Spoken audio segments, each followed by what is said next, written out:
قسما بأمي سأقول الحقيقة، كل الحقيقة.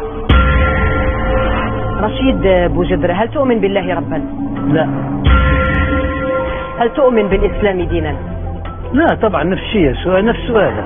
وهل تؤمن بمحمد صلى الله عليه وسلم؟ لا، محمد بالنسبة لي يعني كراشد بالنسبة لي راشد ثوري. هل تؤمن به رسولا ثم فسر؟ لا.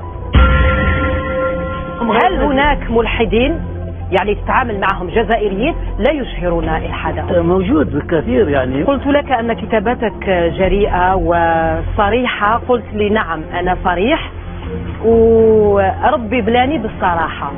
من هو الرب اللي بلاك بالصراحة؟ قل الحمد لله، قل الحمد لله، لا تقول لا إله إلا الله.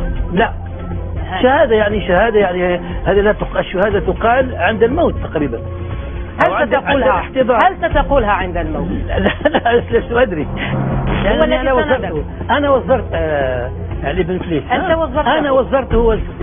تعتبر نفسك أنت أفضل من الجميع؟ صح؟ صار بدأ جاء بهذه الإشاعة. هو بين يدي ربه.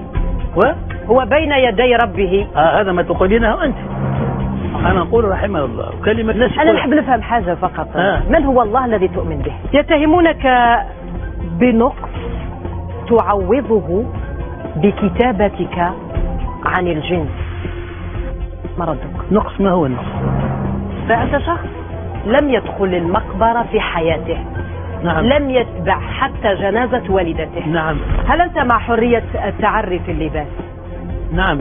لمن تقول يا رجل لا تخجل من شيوعياتك؟ لو لم تكن ملحدا ماذا كنت؟